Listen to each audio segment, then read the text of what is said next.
So for the past year, the Let Joe Know team, in part with the Rebound Arizona, has been asking state leaders why Arizonans are waiting so long for unemployment benefits and what's being done to stop fraudulent claims. So we reported in July that hundreds of debit cards had been sent to people who had never even applied for benefits, and the state blamed an automatic response in their system.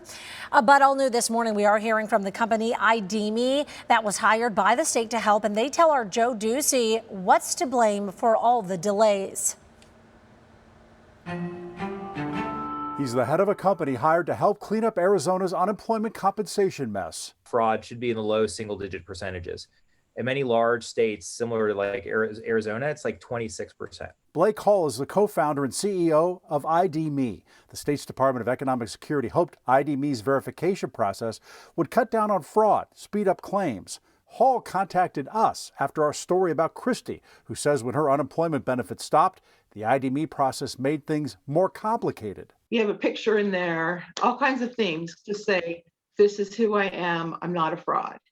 But that wasn't enough, because now you had to go through an ID.me system, which you can't get into. Since ID.me was implemented in October, they say they've kept thousands of dollars from getting into the wrong hands. But Christy and other viewers say the system has also delayed people who qualify from getting benefits. Marianne says she got the email to verify her identity, but ran into problems uploading her driver's license. She says she couldn't get through to customer support. Flint Wayne writes he tried for days to verify who he was, spent hours on the phone trying to get help, encountering errors on the ID.me site in the process. Sharon says she was able to make it through the ID.me process, but still got messages saying her DES account was not verified. Once you're verified and have an account, you never have to re-verify again. That's the whole nature of our service. Hall says people have tried fooling their selfie requirement with video replay and masks.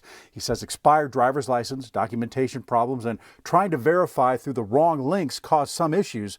But he says long delays are not their fault. They're working through millions of claims on any given day. And so what led to like long wait times, isn't a function of like our staffing or technology. It's literally that there's 6 or 7 months worth of claimants who have like 2 weeks to verify. So why do Arizonans say they still can't get benefits even after verifying their ID?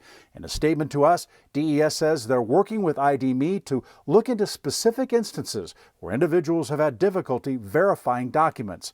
DES says ID.me helped cut down fraud claims and sped up the process, saying they now have 460 unemployment insurance claims and 1,543 PUA claims waiting longer than 21 days. Hall reached out to us saying he wants to help Christy get through the system and is offering the same help to anyone with similar delays. If we can't help them, we'll make sure that they get escalated to DES in a way that they can actually get verified and go through. So how much has the state paid ID.me? Well, it's hard to say.